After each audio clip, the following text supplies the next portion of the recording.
mes mocs, je tenais 25 minutes. Donc j'ai essayé de faire un truc un peu global dans lequel je vais essayer de vous montrer une autre manière de tester. Et en fait, l'idée, c'est de plus subir le test. Alors, autant vous subissez, vous faites l'exercice, vous subissez, on va là pour voir que ça sert à rien. Et tester, c'est chiant, ça va tout rater, parce qu'il faut toujours essayer de mettre en défaut le programme, et c'est un exercice qui est relativement difficile à faire. Du coup, il y a beaucoup d'approches qui ont été mises en place pour essayer de faire en sorte que tester soit moins chiant, ou en tout cas soit considéré comme un mal nécessaire. Classiquement, les tests unitaires. Avant l'existence des frameworks de tests unitaires, type unit et ainsi de suite, c'était une vraie merde pour garantir des tests utilisables, productifs et ainsi de suite. Du coup, c'était pas vraiment fait.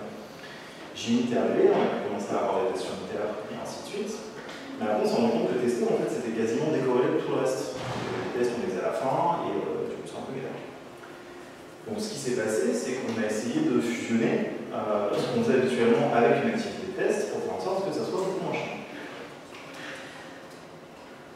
Une des premières approches qui a été de faire ça, ça a été de dire on va faire du test driven, c'est-à-dire qu'on va, avant même d'écrire le code, on va écrire le test. Donc le test nous sert de spécification entre guillemets.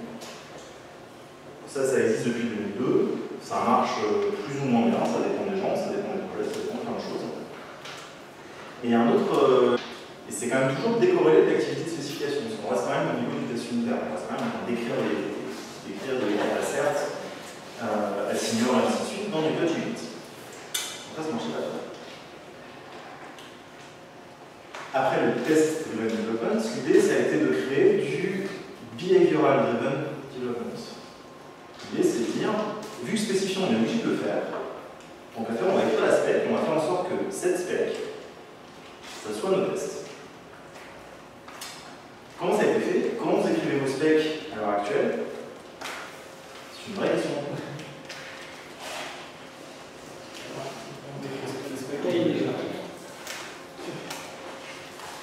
Normalement, vous m'écrivez des stories. Pareil, vous m'écrivez des trucs du type en tant que je veux, afin de personnel, action, bénéfice.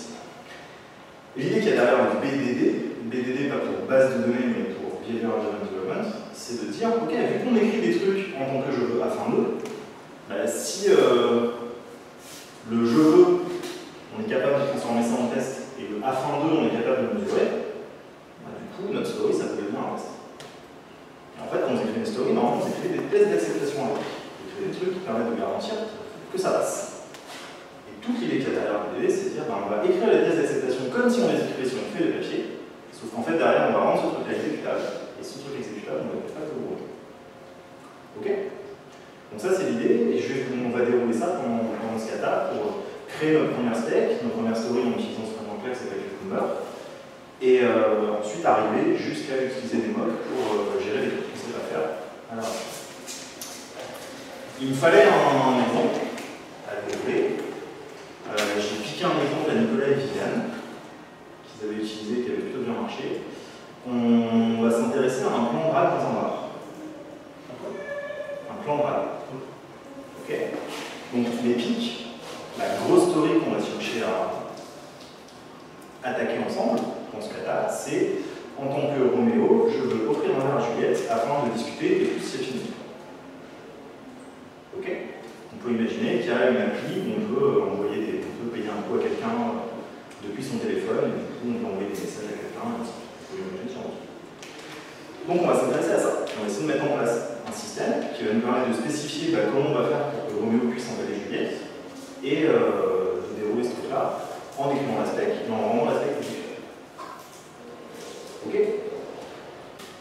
Pour commencer, il nous faut un projet, on va vraiment partir from scratch. Donc on va créer un répertoire vide, je vais me mettre dedans. Histoire de simplifier la vie, on gérer les dépendances et l'installation des choses, je vais utiliser Maven. Même si c'est un boulot sur plein de temps, c'était quand même bien de boulot pour ça.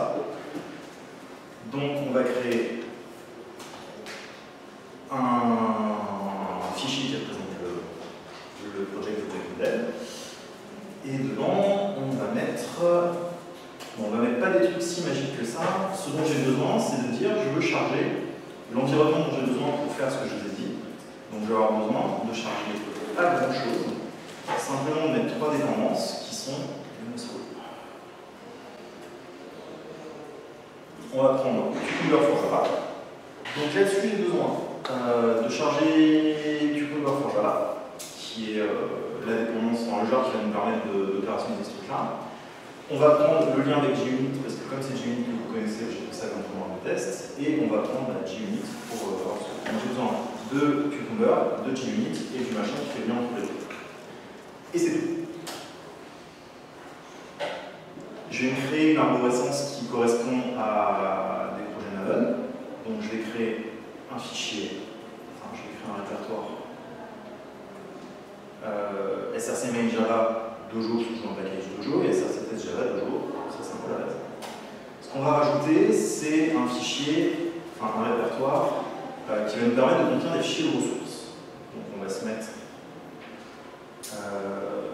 parce qu'en fait, ce qu'on va écrire, ce qu'on veut écrire maintenant, nos specs, on ne veut pas écrire du JUnit, donc on ne veut pas écrire du Java, on veut vraiment écrire des specs comme si on écrivait directement nos story, en tant que je veux à fin de nous. Et du coup, ce n'est pas du code Java classique, donc on ne peut pas le mettre avec le code Java classique, donc on va le mettre avec les ressources du projet. Une fois qu'on a ça, normalement, si je clean package, ça marche, ça va juste rien faire. Mais ça passe, et je vais importer ça dans un vidéo quelconque. En l'occurrence, un TDJ. Au hasard. Du coup,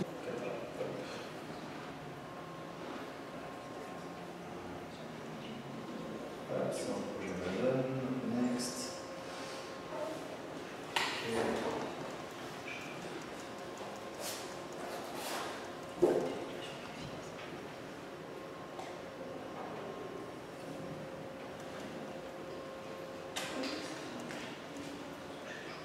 Et on est parti. Donc j'ai un truc complètement classique, fichier de test, enfin répertoire de test avec des ressources du code source et répertoire classique avec mon code. Maintenant j'ai mon environnement, il faut que je mette en place un Cucumber pour qu'il soit capable d'exécuter nos specs. Il faut que je fasse le lien entre ce que JUnit sait exécuter, ce que IntelliJ sait exécuter, pardon, donc des tests JUnit, et le fait que nous, on ne va pas écrire du JUnit, on va écrire du Cucumber. Donc je vais simplement faire un fichier de test, qu'on va appeler run Cucumber par exemple. Et ce fichier de test, on va absolument rien mettre dedans, sauf un tout petit bout de code un peu magique qui fait le lien entre JUnit classique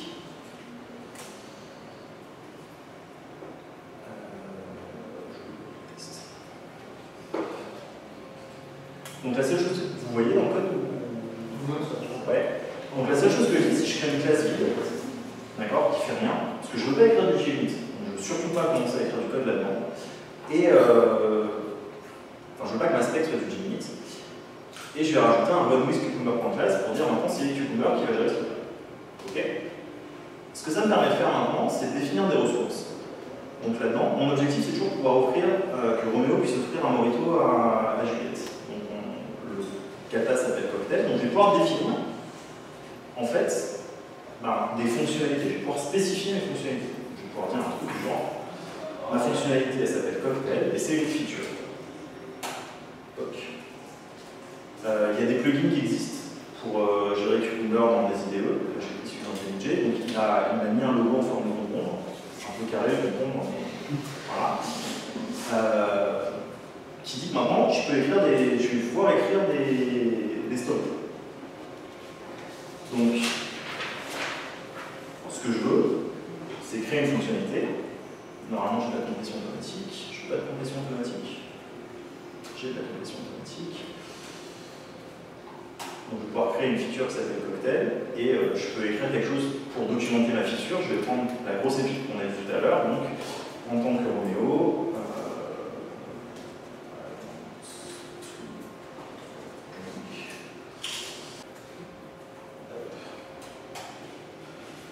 donc là, vous voyez, je suis en train d'écrire du texte. c'est comme je déclarais des cycles en gérant en fait.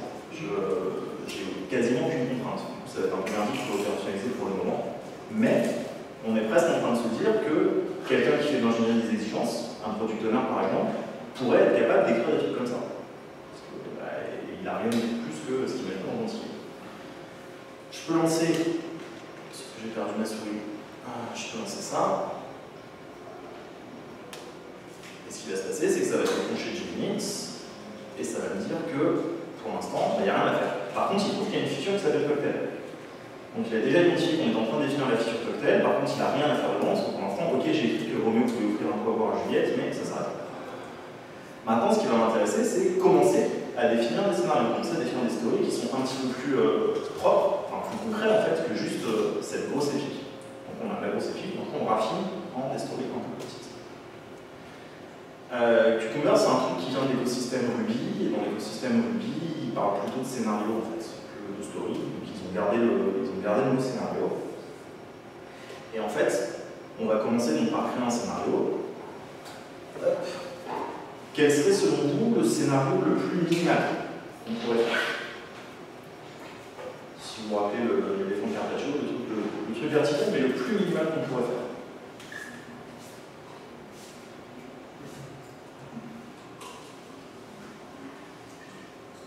J'ai dit que le conducteur faisait 13 pages, maintenant on est à la page 2. Ouais,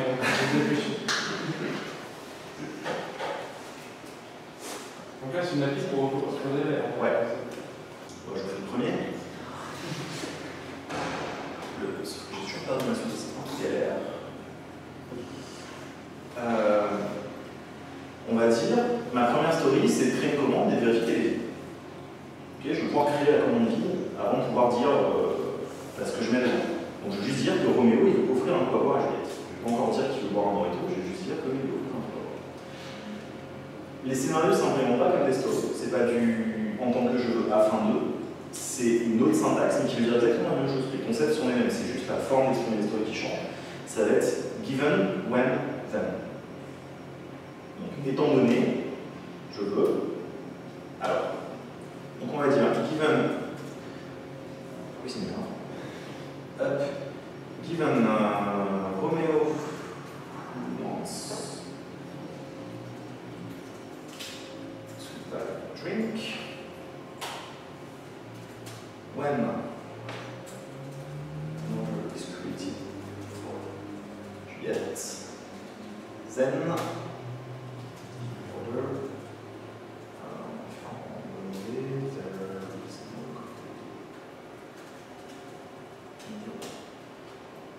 ok, j'ai écrit une story concrètement. Je n'ai pas écrit comme une story, mais je suis en train de dire que mon scénario pour ma feature Cocktail, c'est étant donné que Roméo veut acheter un truc à boire et que la commande est faite pour Juliette, alors il ne doit pas y avoir de commande, il ne doit rien avoir comme cocktail dedans pour le moment. Comment on va opérationnaliser ce truc-là? Vous voyez là, l'intelligence générale en fait, il dit l'étape là de scénario elle n'est pas définie, donc je ne sais pas comment faire, je ne sais pas opérationnaliser ce truc-là. Donc si j'essaie d'exécuter, il va me dire tout est ignoré en fait. Par contre, il m'a trouvé qu'il y avait un scénario. Il m'a trouvé qu'il y avait un scénario en tant que Roméo commence by a drink, when there is waiting for Juliette, then there is a cocktail. Vous voyez, tout le lien des faits, pour l'instant, on n'a pas implémenté. Alors, ça ne va pas être magique, hein. À un moment, il va bien falloir écrire du code pour opérationnaliser ce truc-là, pour rendre mesurable, quantifiable, pour faire des assertions. Mais, vous voyez que ce truc-là, le truc de feature, le product owner aurait pu l'écrire. Donc, j'aurais pu le faire écrire par un homme informaticien. En fait, c'est ce qu'on appelle un langage spécifique au domaine. Il y a un cours complet en dernière année qui est dédié à ce truc-là. Et l'idée, c'est de créer un langage qui ne fait pas le café et qui fait uniquement des trucs qui sont spécifiés pour lui et qui sont dédiés à son domaine. Notre domaine, c'est d'écrire des specs, du coup, on se donne un langage qui ne sait que d'écrire de la spec. Donc, le langage, c'est pas trop faire grand-chose d'autre que de dire feature, given, when, then, scénario. Mais en tout cas, il permet à quelqu'un dont c'est le métier, un product owner, d'exprimer son métier. Maintenant, il va falloir être un peu plus carré et expliquer ce que ça veut dire ça. Donc là, c'est pas magique, on va devoir écrire du code, on va se faire un fichier classique, Java, dans lequel on va dire, on va définir nos étapes en fait. D'accord? Donc c'est une classe tout à fait classique, dans laquelle on va essayer de faire le lien entre ça. Je vais essayer de splitter l'écran si je veux pousser. On le met dans le dossier de test, la classe? Ouais, la classe elle est dans le dossier de test. Pourquoi je ne vois pas le split screen comme ça?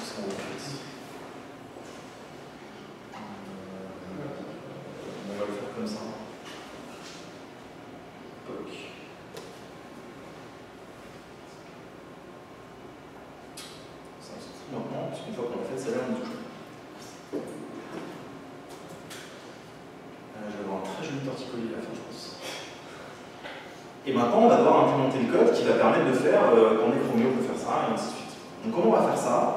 Eh ben, on va tout simplement utiliser des fonctions, et on va binder ces fonctions à notre spécification. On va dire, ma première étape, c'est, étant donné Roméo qui veut offrir un verre à Juliette. Donc je vais récupérer la notation qui est la bonne, et je veux récupérer le fait que Roméo veut offrir un verre à Juliette. Et en dessous, je vais mettre une méthode publique.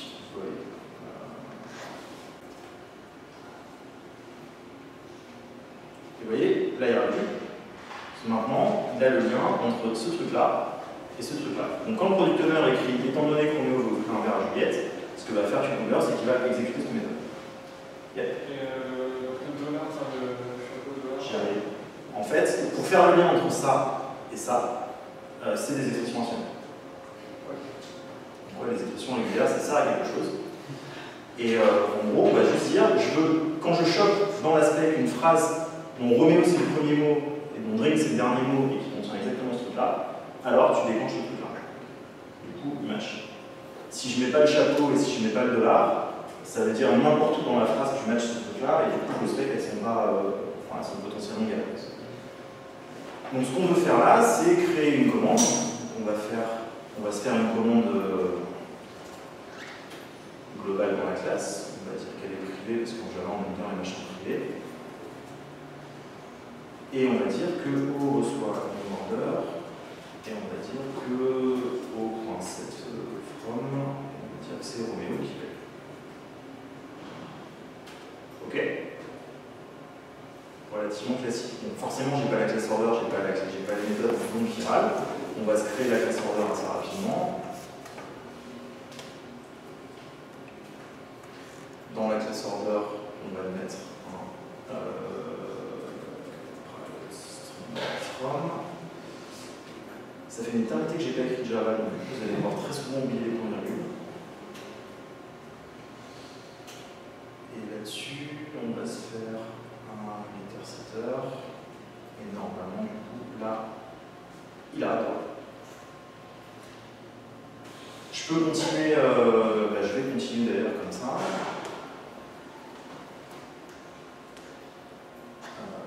J'ai un peu préparé le truc à l'avance pour que ça aille un peu plus vite. Là, il y aura parce que je n'ai pas les imports. C'est exactement le même principe. Là, j'ai une notation given, là, j'ai une annotation when, et après, je vais avoir une annotation zen. Hop. Je peux utiliser exactement la même chose que ce que j'avais mis dans la vidéo, mais forcément, ça ne marche pas. Hop. Et hop.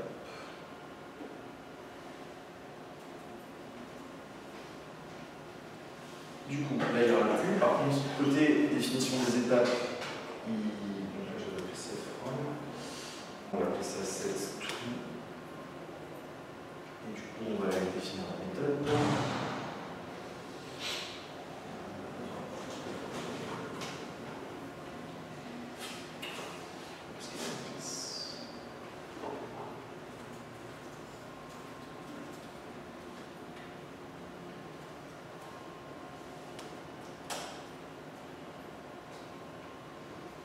Donc là, j'ai Roméo qui offre un verre, l'order est pour Juliette, et je vérifie que la liste de cocktails elle est vide, donc je me suis fait un truc qui s'appelle get cocktails et qui envoie une liste, et je veux vérifier qu'il y a bien 0 élément dans la liste. Donc on va définir cette méthode-là.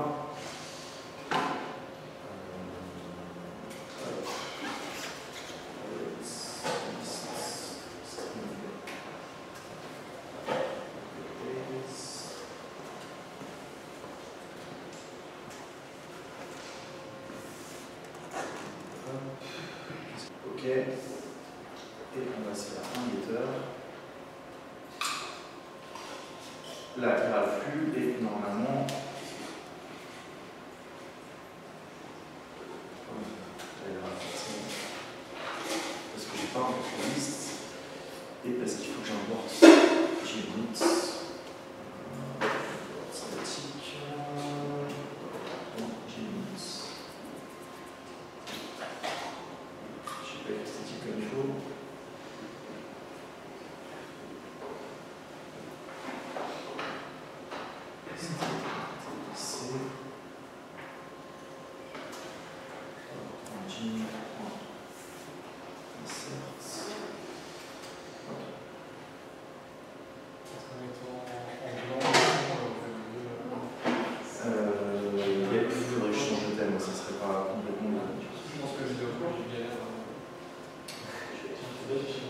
là, j'ai toutes mes méthodes, j'ai tout mon scénario qui est bon, j'ai mes méthodes qui ont été écrites là, qui sont bonnes, et maintenant je peux lancer mon jeu de test, et on va voir comment le test passe.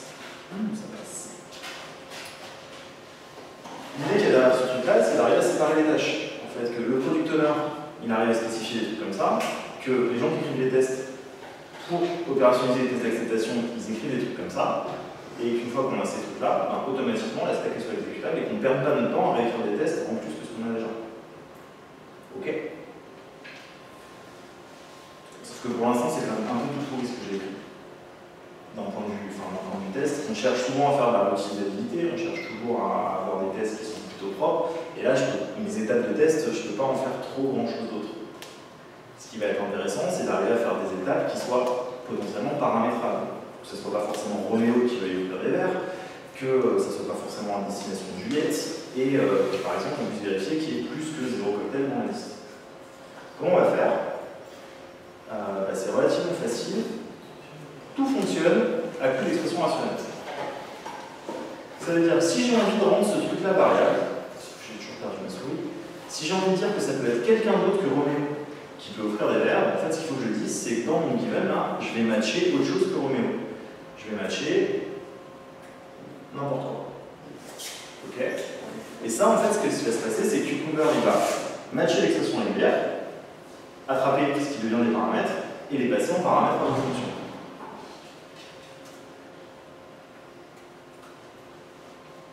Que des strings. Non, on peut faire ce qu'on veut, tu peux matcher tout ce que tu veux comme expression rationnelle compréhensible par Java. La syntaxe des expressions rationnelles en Java, elle appuie un peu, mais globalement, tu peux te servir de tout ce que c'est faire Java. Et vous voyez que mon Roméo, là, il est passé en bleu. Parce que du coup, maintenant, c'est devenu un paramètre. Donc ma règle, mon étape, là, je peux maintenant dire que c'est plus c'est Tom qui va vous baroquer un verre à Jerry. Et ça passe plus parce que ce truc-là, je l'ai pas encore rendu. Là, pour l'instant, il ne match pas. Par contre, ah oui, j'ai pas fait gaffe.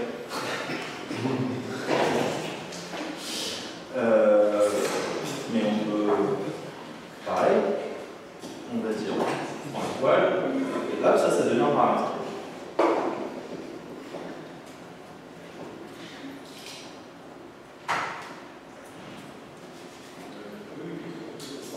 Tu voulais qu'on teste autre chose que des ints, ben, du coup, on va faire qu'il y a 0 cocktail dans la commande.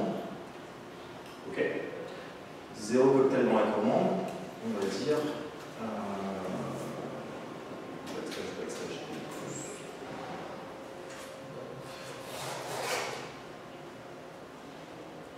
C'est pas ça? Non, c'est ça. Et du coup, 0 est devenu un paramètre. Normalement, là, je suis fonctionnel. Normalement, ça ne vole pas en état. Et si je mets que maintenant, je veux qu'il y ait un cocktail dans la commande, là, il va râler en disant, alors, c'est faux.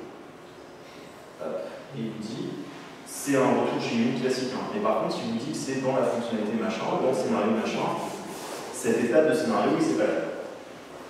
Ça vous permet aussi de remonter vos erreurs de test d'acceptation dans les termes du product owner. Alors, dans les termes de la story, vous savez quelle étape de la story passe en fait. On va remettre 0, on va vérifier que ça passe. Et on est. Alors, on va zoomer un peu plus là-dessus. Donc maintenant, on sait écrire des specs avec un langage classique de feature, juste que je veux à fin 2. Et on sait rendre chacune des étapes de scénario paramétrables. Les rendre paramétrables, ça va nous permettre de les réutiliser en fait. Le fait de vérifier qu'il y a un certain nombre de cocktails dans la commande, je vais pouvoir m'en servir dans plein de différents scénarios en fait. On va dire, une fois que j'aurai mis le morito dans la commande, je pourrais vérifier que j'ai bien compris ma commande. Il y a aussi un truc qui est assez important, surtout quand on parle à des PO, donc au niveau spécification, c'est qu'on travaille beaucoup par l'exemple.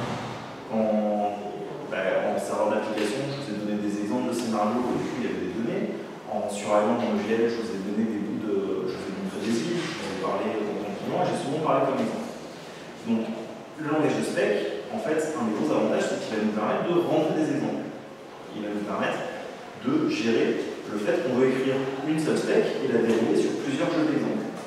pour vérifier que la spec elle réagit bien quand elle réagisse. On va prendre un bout de truc assez classique. Comme le but c'est quand même que Roméo puisse draguer Juliette, on va faire en sorte que Roméo puisse envoyer un message à Juliette en même temps qu'il lui offre un verre. Donc on va dire, alors je vais revenir sur mes exemples d'avant. Je vais reprendre un scénario. Je vais dire que, étant donné que Roméo qui veut offrir un verre à Juliette, quand tu nous commandes des crêpes pour Juliette, je vais pouvoir rajouter une autre étape en fait. Donc, je crée une commande pour Juliette et, comment je vais l'appeler, on va envoyer un message.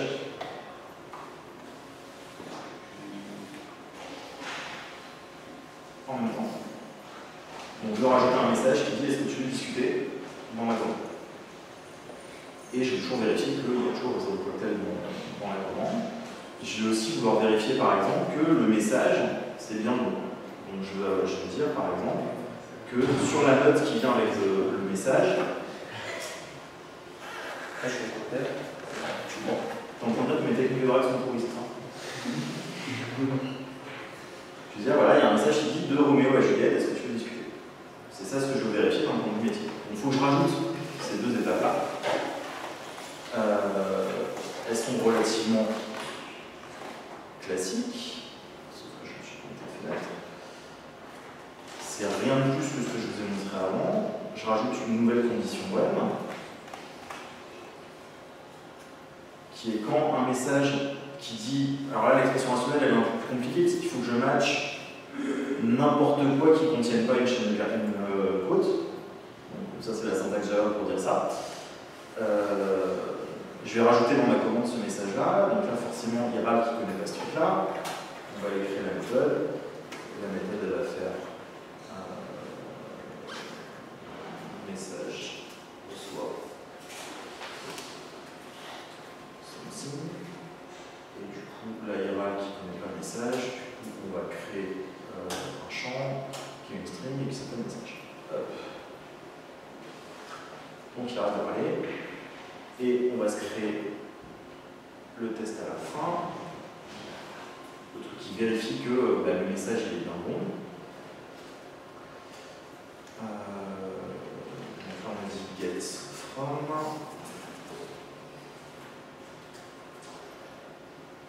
Là on a dit to et get message. Je ne vais pas forcément.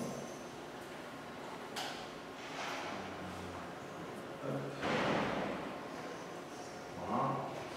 Et je veux un truc qui me construit le message que je veux mettre. Donc pareil, on va créer une méthode, cette méthode. Voilà, pour l'instant, elle est terminée. Comme ça, je vous montre un peu ça. Toutes mes étapes passent. Toujours pareil, le product owner va écrire ça. Les gens du dev ont implémenté les différentes étapes pour vérifier que ça match avec leur implément. On lance, normalement ça se vautre, et ça va me dire ouais, ton premier scénario il passe, ton deuxième scénario il passe pas. Du coup on ne sait pas trop faire la différence, donc c'est pas très sympa, on va les nommer les scénarios. On va dire ça c'est un scénario de petit command.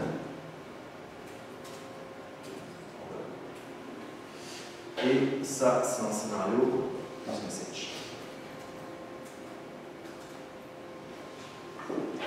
Donc là je peux vraiment remonter d'un point de vue acceptation que ma story 1 elle passe, ma story 2 elle passe pas. D'accord? Donc quand vous cherchez à faire valider vos stories par votre client en démo, vous avez forcément la démo qui montre tout ce que vous avez fait, mais vous avez aussi un truc factuel qui est que cette story là elle passe pour un story, cette story là pour l'instant elle passe pas, du coup on en parle. On va faire en sorte que ça passe, donc on va aller rajouter le bout de code qui fait ça.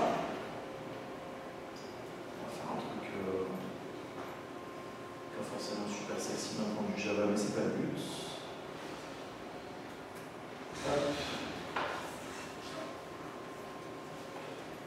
Et du coup, maintenant, si on ce truc-là, on a une story qui passe. Ok. Sauf que ça, c'est quand même tout pourri d'un point de vue Genial. Pourquoi c'est tout pourri d'un point de vue Genial? C'est à vous. Il y a de la redondance. Ouais, il y a de la redondance. La redondance, on va la virer. On va faire un truc qui est, on va se faire un background pour notre feature. On va dire, il y a des trucs qui sont toujours vrais. Notre background, c'est que Roméo, il veut offrir un truc à voir à Juliette. Du coup, quelle que soit la story, quel que soit le scénario qui est exécuté, il y a toujours ce background-là qui est exécuté avant. Du coup, ça va devenir vachement plus sympa à écrire. Ça, c'est un problème. Ça, c'est mieux. Maintenant, si je veux vérifier que je vais envoyer un autre message. Il peut y avoir plusieurs when. J'ai pas entendu le petit. Il peut y avoir plusieurs when. Il peut y avoir plusieurs when, mais en fait, tu mets when, and. Sauf que quand c'est le premier, tu vas devoir mettre when. Si j'ai envie de vérifier que je peux envoyer un autre message,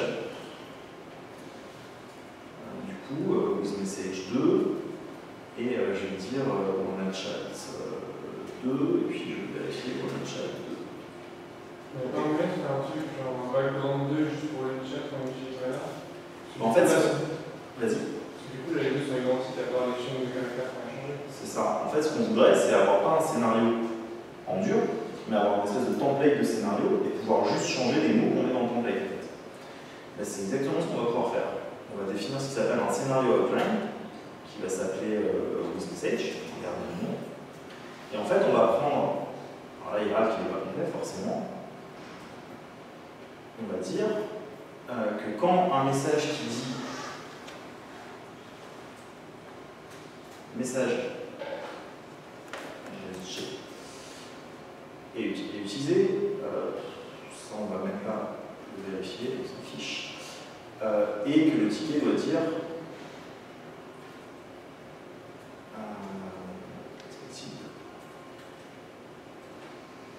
et en dessous, on va se donner des exemples. Pour respecter, il faudra préciser qu'on a un nouveau message aussi.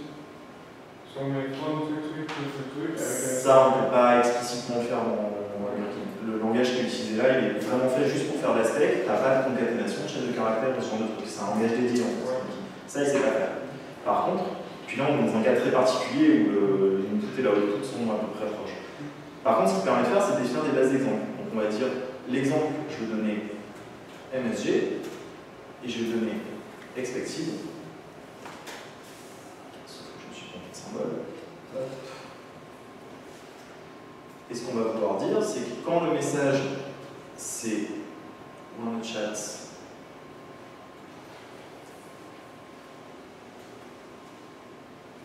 tu vas vérifier que ça répond ça. Tu veux changer Roméo ou la Juliette. Pardon? Tu veux changer Roméo ou la Juliette. Tu as plus que 1. Ça arrive. Et si on met OneChat poète, on peut dire qu'il vérifie OneChat poète. Donc ces deux trucs-là, j'en ai plus besoin. Et là, c'est une utilisation entre le message entre Dans le scénario When message. Ah merde. Du coup, là, il match toujours bien des étapes de scénario, et ce qu'il va faire, c'est qu'il va prendre chacune des entrées et va confronter chacune des sorties. Donc maintenant, si je change ce truc-là, ce qu'on va voir, c'est qu'il va avoir déroulé, en fait, chacun des exemples, indépendamment les uns des autres. Si on veut changer et dire que c'est plus... on veut passer outre le background qu'on a mis, en fait, si vous regardez, la sémantique de Cucumber, c'est de dire à chaque fois que je rencontre ce truc-là, je déclenche la méthode qui va bien. D'accord, ça fait rien de plus que ça. En fait, Cucumber, ça fait vraiment de la vie. Donc, dans notre cas, comment c'est écrit? En fait, chaque méthode, elle a juste un gros effet de bord sur la commande, sur l'attribut order. Donc, en fait, je peux réexécuter, je peux changer le destinataire de la commande en cours de route. Mon background aura dit c'est Roméo comme première à Juliette. Et puis après, moi, dans ma spec, je vais dire finalement, c'est pas pour Juliette, c'est pour Jerry. Donc, il suffit d'écrire, par exemple, un truc du genre c'est l'order scripting. Il y a même la complétion en fait. C'est pour Jerry. Donc, c'est quand même plutôt pas mal quand j'écris mes specs. Parce qu'en fait, on pourrait même imaginer que j'ai déjà toutes les étapes qui sont à disposition. Et du coup, quand j'écris mes specs, je peux directement compléter avec les étapes que j'ai à disposition en tant que producteur. Et là, ce qu'on veut vérifier, c'est que c'est plus Juliette, c'est Jerry. On pourrait même rendre ce truc-là variable et rajouter et ainsi de suite. Et du coup, ça passe.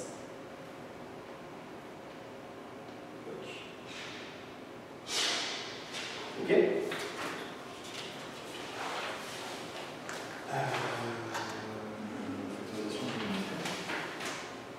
Donc, les apports qu'on a là-dessus, qu'est-ce qu'on y gagne à votre avis à écrire des trucs comme ça? Ouais, c'est exactement ça en fait. Ce qu'on va gagner, c'est de la lisibilité du test. Ça, je vais avoir un mal de chien à vous faire croire que c'est lisible, parce que ça n'est pas. Par contre, pour un développeur, c'est un truc complètement compliqué à écrire. D'accord, c'est rien de plus que des tests assez classiques. Enfin, c'est des méthodes assez classiques, sauf qu'on a des @when, @then, @given au-dessus. Mais si vous avez survécu au cours de JD, vous savez que de toute façon, dans le monde Java, les annotations, on en a pas. Donc ça choque pas les développeurs Java. Par contre, le gros avantage qu'on gagne, c'est que ça, en fait, c'est facile à écrire. Et en plus, c'est super facile à lire. Parce que ça, je peux le faire lire à quelqu'un qui n'est pas informaticien. Normalement, il comprend ce que ça fait. Peut-être qu'il va falloir lui expliquer comment ça marche, pourquoi il y a des pipes et pourquoi il y a des trucs qu'on touche bon et machin. Mais ça, c'est quasiment du détail en fait. Par contre, si maintenant je décide d'écrire de la spec, d'écrire un story ou un story exécutable, je peux le rendre exécutable directement. Et comme on est capable de factoriser des trucs, on va se retrouver avec des specs qui sont de taille raisonnable. On va pas être obligé de tout réécrire à chaque fois, donc on va faire du copier-coller. C'est vraiment Cucumber, c'est une belle réussite dans le JDBug parce que ça mène les bonnes idées du JDBug, factorisation de code, le fait d'avoir des mappings et ainsi de suite, et en même temps ça rend le truc accessible à des gens qui sont pas informaticiens et qui sont pas développeurs. Pour cette partie-là au moins, parce que la partie elle est très loin d'être accessible à quelqu'un qui n'est pas développeur. Donc ça ne résout pas tous les problèmes de la Terre, mais ça résout au moins une partie. Est-ce que vous avez des questions là-dessus? Moi, on le fait en Java, mais ça marche un peu. Parce que s'il avait Je vois très bien. Ouais. Du coup, ça marche dans combien de langages? Cucumber, ça marche à la base, c'est fait pour Ruby. Ça a été porté sur Java et ça a été porté sur à peu près du coup, tout ce qui marche au-dessus des JVM. Il y a plein d'autres frameworks de behavioral development qui existent. Moi, je développe majoritairement Scala, j'utilise un machin qui s'appelle Spec. Je ne voulais pas vous montrer Spec parce que il aurait fallu que je vous montre Scala et Scala ça fait peur, comme ça. Donc un truc à la fois. Et du coup j'ai pris Cucumber, sachant que Cucumber, j'en ai fait, pour arriver à ce résultat-là, j'en ai fait une demi-journée. Il y a très longtemps en plus. C'est vraiment pas compliqué à mettre en place. La difficulté, elle est, là où on a masqué de la difficulté, c'est dans le fait d'écrire les scénarios, de trouver les bonnes étapes de scénario. Parce que si vous ne réfléchissez pas à vos étapes de scénario, vous n'allez pas avoir des étapes réutilisables. Et c'est vraiment ça la difficulté, le point faible de Cucumber, c'est vraiment ça. Cucumber, c'est juste le truc qui fait la gueule. Le langage qu'on utilise pour représenter les stories, c'est un langage qui s'appelle Gherkin. G-H-E-R-K-I-N. Qui est un truc qui a été vraiment défini pour faire de la spec. Et après, Cucumber, lui, fait le lien entre la spec et JUnit. Il fait ça de boulot, en fait, il fait le boulot que vous ne voulez pas faire. Il fait le boulot qui est de dire, ok, je vais matcher les expressions rationnelles, je vais aller prendre le contenu des trucs, je vais les passer en paramètres, je vais vérifier les assertions, je vais rendre ça dans un modèle, dans un formalisme que JUnit comprend, et après je vais afficher ça sous la forme de test JUnit propre. Donc il fait tout ce que vous ne voulez pas faire, et ça vous permet de vous concentrer juste sur l'écriture des assertions, donc l'écriture du scénario, et l'écriture de spec proprement. Vous pouvez de générer une partie du code à partir de fichiers directement? Je sais pas faire. Je n'ai pas trouvé non plus. Et par contre, là on est dans le monde Java. Cucumber se présente comme ce qu'on appelle un DSL externe. Donc c'est, il y a un compilateur à part, il y a des trucs, c'est vraiment un langage à part. Dans le monde Ruby, il se présente comme un DSL interne. Donc c'est juste un enchaînement d'appels de fonctions qui va bien. CF, le cours de dernière année qui parle de ça, on rentrera vraiment dans les détails. Dans le monde Ruby, comme c'est un DSL interne, donc c'est juste du Ruby, bah forcément on peut générer plein de trucs, parce qu'en fait on fait que du Ruby classique. Donc il n'y a pas besoin d'avoir plus qu'un vidéo Ruby normal pour faire ça. Donc ça il saura faire. Après, à partir de ça, générer automatiquement une méthode qui s'appelle e_message_saying_machin, c'est pas très compliqué en fait. Mais c'est de l'outillage, ça ne viendra pas avec Cucumber, ça viendra avec l'outillage autour de Cucumber. Quand tu es dans un vidéo Java classique, générer les vecteurs, les setters, les méthodes, faire du refactoring, c'est pas Java qui fait en fait, c'est l'outillage qui est autour de Java qui fait. Ok. Là, le modèle de Java, peut-être avec comme ça. Alors, mais c'est qui fait quoi en fait? C'est un développeur qui est à côté Java. Ouais. Et en fait, tu peux considérer que dans une équipe agile ou pas agile, tu as quelqu'un, un rôle qui est de gérer la spec et un rôle qui est de développer le produit conformément à la spec. Ce qu'on va voir, c'est que la personne qui est en charge de gérer la spec dans une équipe agile en conteneur va écrire ce genre de truc. Les personnes qui sont en charge de développer le produit vont écrire le produit. Donc pour l'instant, nous, le produit, c'est ça, hein, c'est la classe order, c'est rien d'autre. Et va du coup aussi écrire le test. Alors des fois, c'est deux rôles différents. dans quel ordre? Comme tu veux. Si tu es test driven, tu vas d'abord faire le test et puis après le Quel ordre entre Java et Angular? Ça peut être complètement décorrélé parce que, en fait, si là je fais des scénarios que je ne sais pas encore implémenter, ben, en fait, il va simplement on va se prendre un autre scénario qui s'appelle je ne sais pas le faire pour le moment. Et je vais donner une étape. Donc, étant donné Romeo qui veut offrir un verre à Juliette et que l'order est créé pour. Voilà. Et ben, tiens, on va rajouter un cocktail. On va vouloir acheter un logo. When numéro 42, Isabelle. Zen.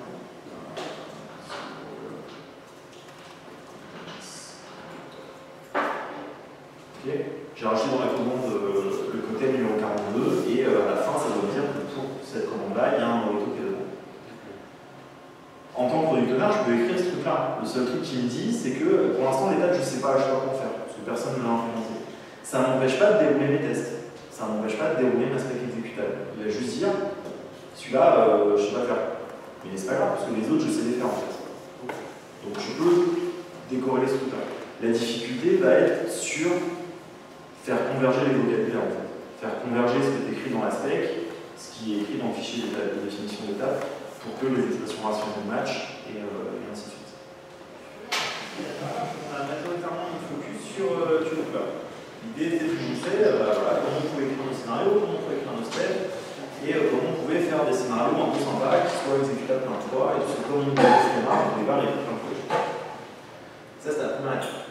La deuxième étape, ça va être de basculer sur les mocks et de voir justement c'est quoi un mock, comment on s'en sert et à quoi ça correspond. Je ne vais pas vous faire un vrai cours sur les mocks parce que c'est long, c'est pas forcément super intéressant parce que les mécanismes qu'il y a derrière, comment marche un mock, c'est des trucs assez compliqués. C'est pas très compliqué à comprendre, mais par contre, d'un point de vue ingénierie, c'est assez sympa en fait, c'est plutôt bien fait. Donc si je vous ai un cours sur les mocks, je vous explique plutôt comment marche un framework de mock que comment on utilise les mocks. Donc là, on va juste se poser en tant qu'utilisateur. On va attraper le framework un des frameworks vachement connus en Java pour faire ça, il s'appelle Mockito. Et le but du jeu, c'est d'être capable d'utiliser des trucs qu'on n'a pas encore. Le principe d'un mock, c'est ça, c'est d'arriver à mettre un bouchon dans son code. D'arriver à dire, je suis censé utiliser ce machin-là, je ne l'ai pas, mais il faut que je puisse continuer à bosser quand même. C'est un truc assez classique en archi en fait. Quand on fait de l'architecture, on n'a souvent pas toutes les briques. Serveur d'application par exemple, vous n'aviez pas les briques .NET avant de commencer à développer .NET. Et pourtant, vous auriez pu simuler .NET. Mais s'il faut écrire tout le simulateur, c'est chiant. Donc l'essence même d'un mock, c'est d'être capable de simuler juste ce dont on a besoin. Comment ça a marché? En fait, l'exemple de Mathias tout à l'heure qui était de dire de faire un scénario qui ne marche pas, c'est bien. Là, j'ai un scénario qui dit, le scénario c'est add a cocktail, on va l'appeler au forme dans le tout.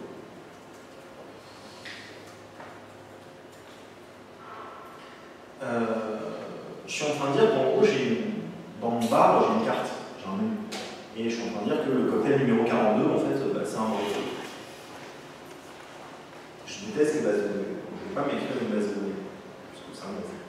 pourrais faire une classe à moi qui s'appelle menu qui dit if42 zen, tu réponds moto. Mais ça serait du temps perdu. D'un point de vue architecture, ce que j'ai envie de faire, parce que c'est vraiment ça vise des développeurs en fait. Ça vise des gens qui vont travailler plus au niveau du code architecture, micro-architecture, au sens de architecture de code. J'ai envie de spécifier mon contrat d'interface. J'ai envie de dire, qu'est-ce que moi, en tant que développeur, j'attends du menu? Ben, j'ai envie de lui dire que donne-moi le nom du machin qui s'appelle 42 et que ça répond au deux. Et ça, c'est un exemple parmi d'autres. Donc en fait, je suis en train de faire sortir l'aspect fonctionnel de mon objet menu. Si j'inverse le truc et que je laisse les gens de la base de données faire, ils vont me faire une classe menu qui va contenir plein de trucs avec des paires clés-valeurs, ils vont me dire qu'il y en a une qui est la clé primaire, ils vont me dire que tu peux insérer des trucs dans la base, que tu peux supprimer des trucs dans la base, que tu peux modifier des trucs dans la base. Je m'en fous. C'est pas ça dont j'ai besoin. Ce que j'ai besoin, c'est d'un machin à qui je peux dire c'est quoi le cocktail 42 et qui répond au réseau. D'un point de vue architecture, c'est tout ce dont j'ai besoin pour interagir avec la base de données pour le moment. Donc le deal, c'est de dire on va laisser les gens de la base de données faire leur truc de base de données. On va laisser les gens qui s'occupent de l'appli mobile pour offrir des verres à Juliette gérer leur appli mobile pour offrir des verres à Juliette. Et entre les deux, on va se mettre d'accord sur une interface et on va simplement dire ok, cette interface, on va prendre chacun de notre côté et on va faire en sorte de communiquer uniquement à travers cette interface. Ça s'appelle du travail d'interface. Comment on va faire? Déjà, je vais commencer par me créer les deux étapes. Donc, ce que j'ai envie, c'est d'avoir un truc qui dit quand je dis 42, tu réponds Morito, et quand je dis 42, tu me dis aussi le prix du cocktail. D'accord? Comme ça va être mon interface de discussion avec le menu. Je vais me faire une interface Java. On va appeler menu, on va être fou. Et je vais juste spécifier comment moi, en tant qu'architecte ou en tant que développeur, ça dépend de ce que vous voulez mettre sur votre carte de visite. Copier-coller raté. Je vais interagir avec le menu. Donc j'ai fini juste l'interface, get petit name, get price. Maintenant, si je veux être capable d'opérationnaliser ce truc-là, là-dedans, comment je fais?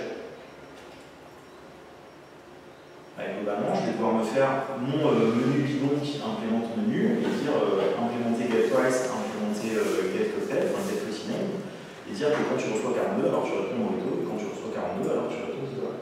Et comme je suis un gros flemmard, je peux faire ça.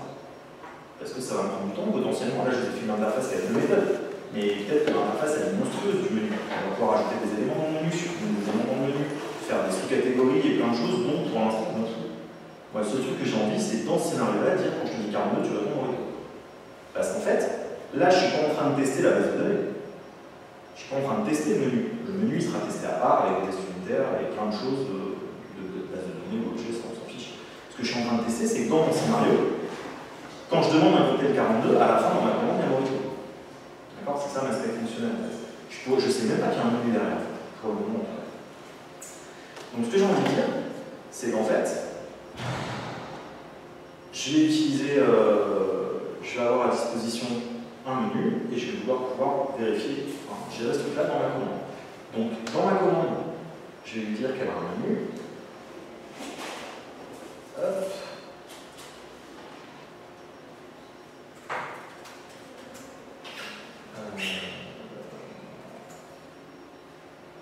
Hook.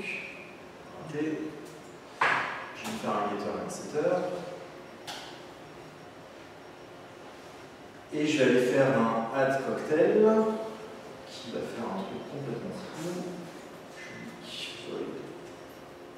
Add cocktail qui va prendre en paramètre un int identifiant cocktail et qui va faire cocktail.add de menu.getPrettyName de ID. Ok? C'est pas du Java de haute volée. En gros, l'idée c'est de dire, quand je vais ajouter un cocktail, je donne son identifiant, ça va chercher le vrai nom et j'ajoute ce vrai nom dans ma liste de cocktails.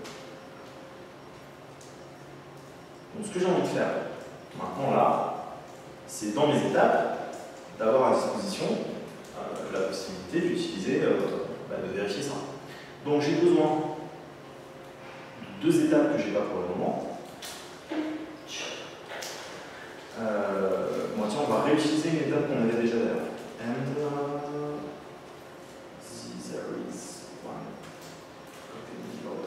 Oui, du coup, ça vous montre la réutilisation d'étape aussi. Je vais créer ce truc-là. Alors, comment on va faire?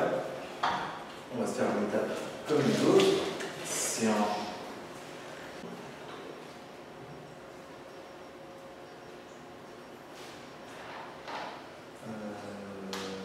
Quand quelqu'un a dit, tu pourrais vérifier ça.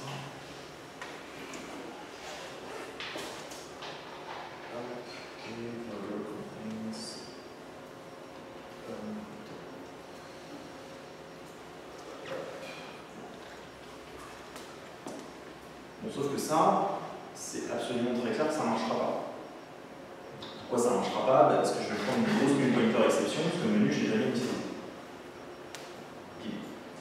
Ça vous rappelle des souvenirs de savoir d'application.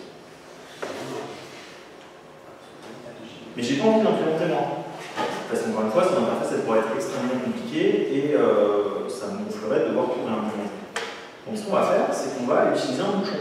On va bouchonner ce truc-là pour qu'il réponde juste ce dont j'ai besoin. Parce que je ne suis pas en train de vérifier que le menu fonctionne, je suis en train de vérifier que ma commande intégrée avec le menu fonctionne.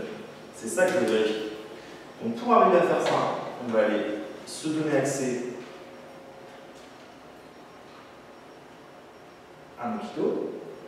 Il y en a d'autres, hein. Il y a l'autre qui est super connu, c'est EasyMock. Et il y en a un troisième dont j'ai oublié le nom. Et en gros, on se rajoute une dépendance qui dit je prends Mockito Core. La version 2 est en train de sortir, ils sont en bêta depuis 4 mois. La version 1.10, elle date de décembre 2014, donc c'est pas non plus une vieillerie. Mais la version 2 va être vachement plus sympa que la version 1, et c'est des trucs beaucoup plus rigolos. Mais ça fait déjà des trucs. Et en fait, ce qu'on a envie de faire là-dedans, c'est de dire. Pardon, c'est dans 11 étapes. Avant d'ajouter le cocktail, là, j'ai envie d'utiliser un menu particulier. J'ai envie d'utiliser un menu qui, quand on lui dit 42, répond en rito.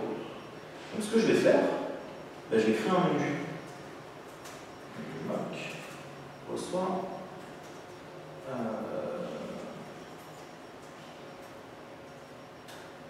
Je n'ai pas le droit de faire ça. Le menu, c'est une interface. Et je n'ai pas d'emblème concrète de cette interface. C'est pas grave. Pourquoi c'est pas grave? Parce qu'en fait, on va appeler Mockito à la response. C'est du Java, du coup, pour un petit glitch. Comme pour importer JUnit, on va importer Mockito avec un import statique. C'est très souvent très moche, les imports statiques dans Java. Mais dans le cas, c'est exprès. De toute façon, le code Java qui est écrit là, il est très moche. D'accord là-dessus. Et on va dire, en fait, le menu là, on va l'appeler mock menu, tu vas me faire un mock de menu.class. Ok? Je demande à Mockito, fais-moi un bouchon de ce truc-là. Pour l'instant, le bouchon ne fait rien. Donc ce qu'on va lui dire, c'est qu'est-ce qu'on a envie de faire? On a envie que quand j'appelle getPrettyName avec 42, ça répond au rito. Donc ce que j'ai envie de dire, c'est quand on fait mockMenu.getPrettyName de 42,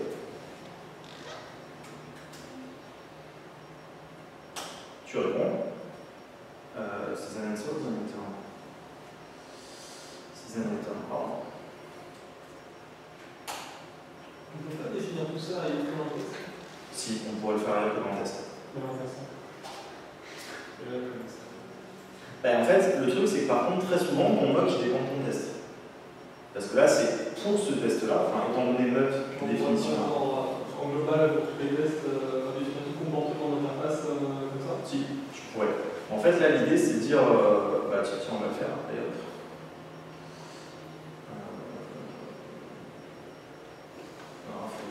Faut que je fasse un ça va être chiant. Parce que ça, tu veux que ça s'exécute, une fois pour toutes, en fait. Il faudrait que tu aies un bloc statique qui dit à chaque fois que tu instancies ce truc-là, tu exécutes ça là-dessus. On va pas faire ça. Voilà. En fait, une manière de faire, ce que j'avais dans mon conducteur là, c'est de faire une étape qui crée le mock. Tu dis un when the mocked menu is used, et dedans tu initialises le mock. Sauf qu'il est déjà 19h30.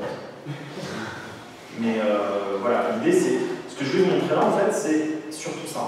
C'est que quelle que soit la complexité de l'interface qu'on a besoin d'utiliser à ce moment-là, le seul truc que je sais, c'est que moi je veux juste que quand je dis 42, répondre Morito. Et en fait derrière, Mockito, ce qu'il va faire, c'est qu'il va vous générer une classe qui hérite de menu.class, et il va vous mettre dans le code que quand tu reçois 42, tu réponds Morito, quand tu reçois n'importe quoi d'autre, tu réponds à chaîne. Si vous essayez d'appeler autre chose, forcément ça ne va pas bien se passer, parce que vous n'avez pas spécifié ce que ça fait. L'idée c'est juste d'être capable de spécifier ce dont j'ai besoin pour que le bouchon fonctionne, et après je n'ai pas la vraie base de données, j'ai pas besoin de la vraie base de données pour vérifier que mon architecture elle est bonne. Donc là on n'est plus sur le test d'architecture, on est sur le test de vérifier que ce système-là, si j'ai une base qui comprend les carreaux avec mon Morito, ben, du coup ça marche pas mal. Ça sera la chaîne libre ou ça sera une bulletin exception? Ça dépend des frameworks. Pour Mockito qui fait les chaînes libres. C'est une bonne question.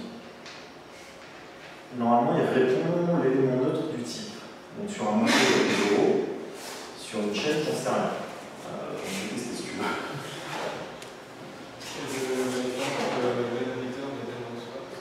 C'est qu'en fait, tu pourrais une answers, return c'est un certain type d'answer. Une exception, c'est un type de réponse en fait. Tu pourrais dire que then answer ou then throw, enfin, il y a plein de. Juste en combien par les DSL, ça c'est un DSL. Intermédiaire. J'ai dit when machin, then return truc. J'ai hacké un peu les fonctions, enfin la manière de définir les fonctions de Java pour que ça ait une tronche un peu sympa quand je l'ai pris. Donc ça DSL interne, ça DSL externe. Ça c'est dédié pour faire de la simulation. Donc ça ne saura rien faire d'autre que de la simulation. Ça c'est dédié pour faire l'aspect, ça ne saura rien faire d'autre que de l'aspect. Par contre les deux peuvent coopérer ensemble pour nous permettre de faire des specs qui contiennent des éléments simulés. Il va falloir que je dise à ma commande qu'elle utilise ce truc-là. Order.set menu de mock menu. Et du coup,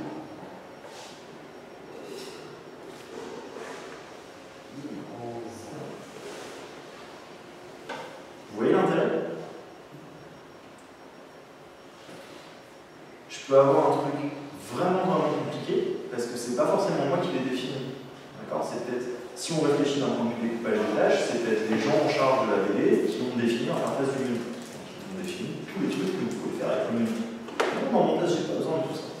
Donc je ne vais pas perdre du temps à implémenter des trucs qui vont faire des throws de pointer exception ou enfin je pourrais générer, mais grosso modo ça peut venir de tout le test. Donc là ce que j'ai juste envie de faire, c'est dire ok, fais-moi un bouchon de cette classe-là, et quand je t'envoie ça, tu réponds ça.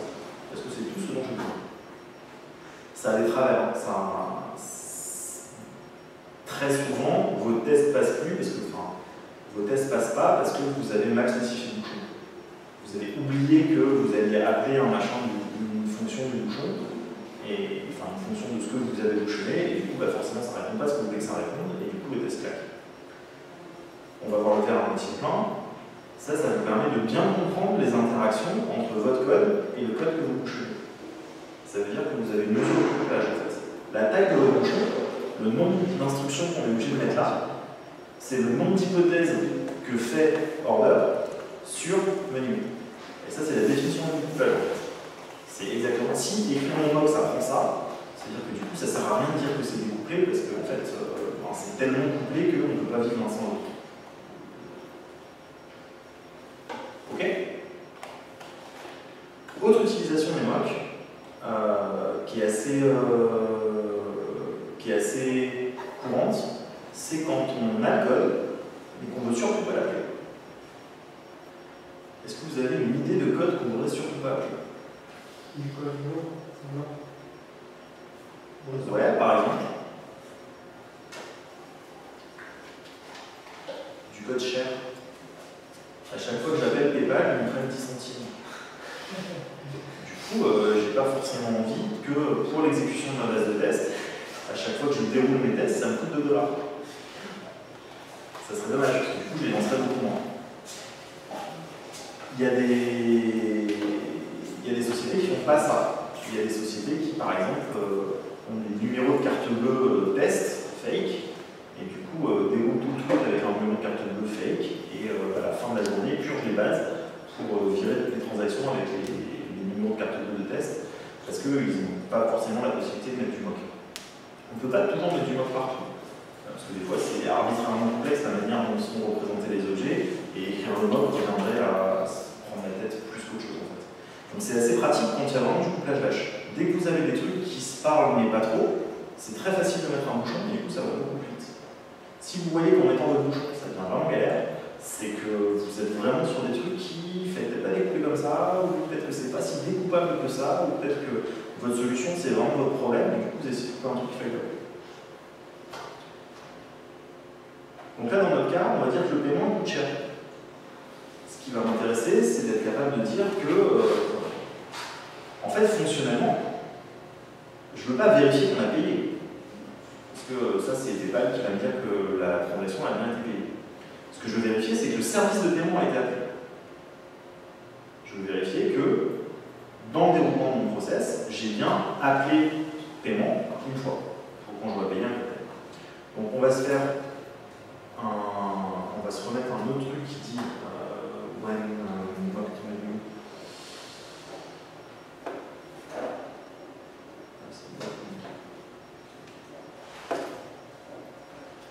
Get price 40.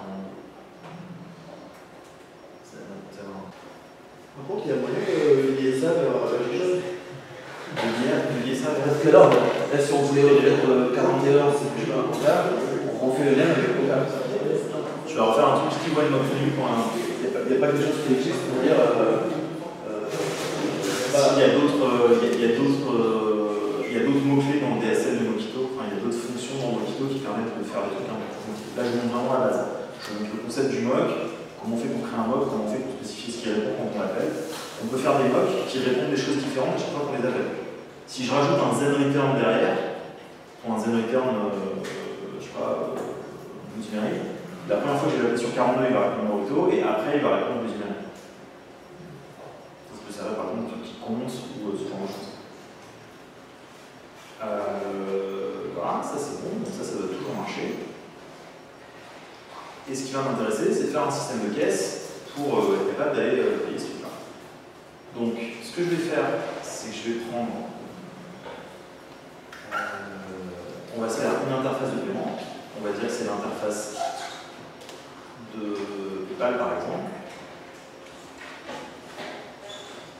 C'est une interface. Tac. On va se faire une classe qui va représenter la caisse.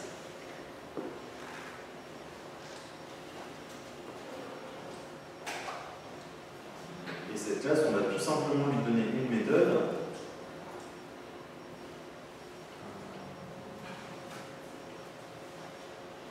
Qui est de payer. Alors, pourquoi ça ne fait pas un package? Parce que j'ai oublié package, tout à fait.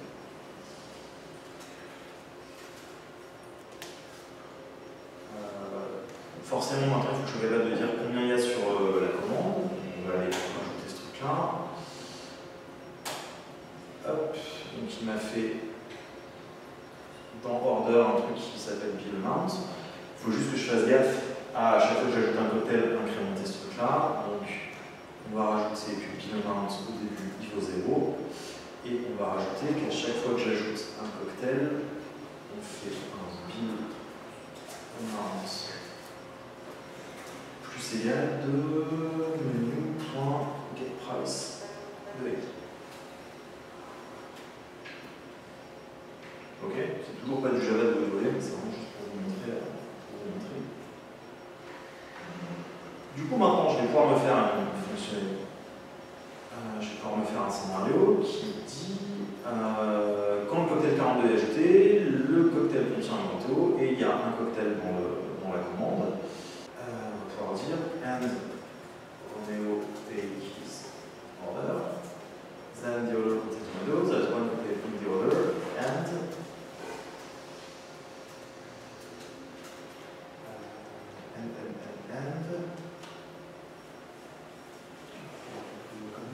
ce que je veux vérifier, c'est que le service de paiement, je l'ai appelé une fois et que j'ai envoyé que je voulais payer 10 $. Je ne veux surtout pas appeler dans mon total parce que sinon ça va me facturer 10 $ sur ma carte bleue et en plus me coûter 20 centimes. Donc les 10 $, je peux les récupérer parce que ça va prendre 10 $ pour les mettre sur mon compte, donc ça c'est pas grave. Mais par contre, les 20 centimes de com, je les ai pas. Je les perds. Donc on va se faire on va implémenter cette étape-là.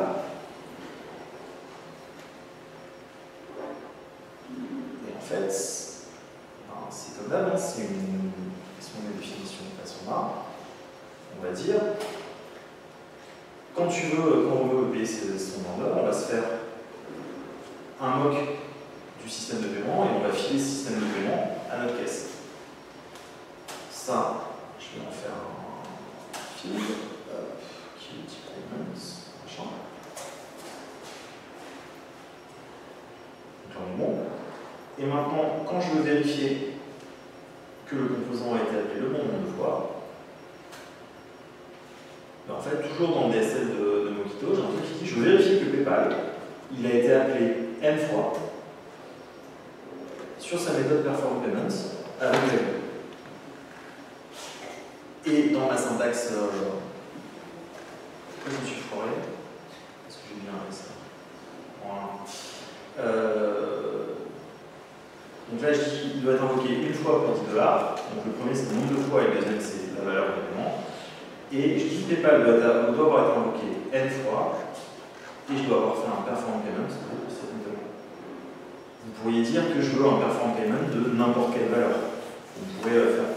Le mock peut être fait de plein de manières différentes. Mais ça va juste nous garantir qu'on va aller vérifier que cette opération, elle n'a rien fait en soi, elle a juste été appelée au moins une fois. Et quand on utilisera le mot, donc quand on va débouchonner pour mettre le vrai service PayPal à la place, du coup le code sera bien exécuté. Après, si le code ne fait pas son taf, dommage, mais ça on ne peut rien. Par contre, nous on a vérifié que nous on faisait bien notre taf. Nous, quand on veut payer la commande, on envoie la bonne valeur au bon service. Et du coup, maintenant, si je roule ça,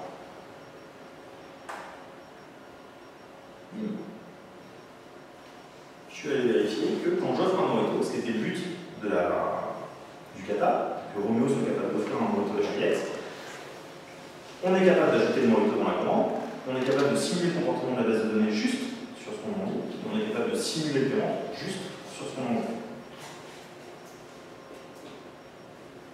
Et du coup, j'ai fini.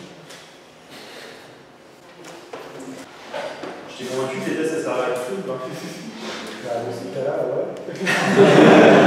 Avec cette méthode, c'est un peu. C'est plus pratique. Enfin, je sais pas comment. On fait une partie du code dans les tests. En fait, le truc qui fait que ça a vraiment marché Cucumber, c'était de dire on donne on rend l'aspect opérationnel. C'est vraiment ça. Ouais, c'est ça. Et du coup, spécifier c'est chiant, faire le test c'est chiant. Et en fait, en faisant les deux en même temps, ça fait ça. Et en fait, on est obligé de le faire. Il faut qu'on ait la spec et il faut qu'on ait les tests. Donc, à faire, autant minimiser notre effort, toujours parce qu'on a des gros problèmes. Et du coup, la Cucumber, c'est utilisé par les entreprises. Ça a beaucoup été utilisé dans la communauté web. Après, en général, ça a amené plein de choses aussi qui permettent de faire du test, plus proche des routes et ainsi de suite. C'est utilisé. Après, c'est assez confidentiel le BDD dans le confidentiel. C'est pas aussi adopté largement que Gemini par exemple. Gemini, il y en a partout dans quasiment toutes les boîtes. Des trucs comme ça, c'est un peu plus exotique entre guillemets, même si ça existe depuis une quinzaine d'années. Il y a pas mal de bouquins qui ont été sur le sujet, il y a des grands ingénieurs derrière qui ont fait la pub. Et il y a quand même une grosse difficulté que je vous ai masquée là, c'est vraiment de trouver les bonnes étapes. C'est ça qui fait que c'est galère, c'est-à-dire si vous ne trouvez pas les bonnes étapes, vos étapes ne sont jamais réutilisables. Si vos étapes ne sont jamais réutilisables, c'est infernal parce que le fichier step definition, on ne s'en sort plus. Et du coup, sur ce coup-là, c'est un peu fort. L'autre truc, c'est qu'il faut, pour faire des vrais specs, être quand même plutôt balèze en expression rationnelle, pour que la spec soit vraiment, puisse vraiment être écrite par un pilote. Donc ça peut être, après vous pouvez, gros avantage qu'on a nous, c'est que le benchmark de test, c'est du code comme nos programmes en fait. Donc en fait on peut tout à fait réfléchir à l'architecture du code de test pour pas tout mettre comme un loret dans la même classe et architecturer ce truc-là en différentes classes, différents machins, etc. Ça c'est faisable. Par contre, ça reste quand même ce fichier step definition, ces définitions d'étapes, c'est quand même du Java très très moche. Et ça en fait on ne peut rien, c'est quasiment inhérent à l'approche. On va forcément avoir des choses qui ne sont pas très très propres d'un point de vue Java, dans ce truc-là. Mais c'est pas grave, parce que ça fait le lien, c'est du Java qui fait le lien entre notre fichier de feature qui lui est propre pour le product owner et notre code Java qui lui est censé être propre pour les développeurs. Donc, du coup, c'est pas si grave que ça.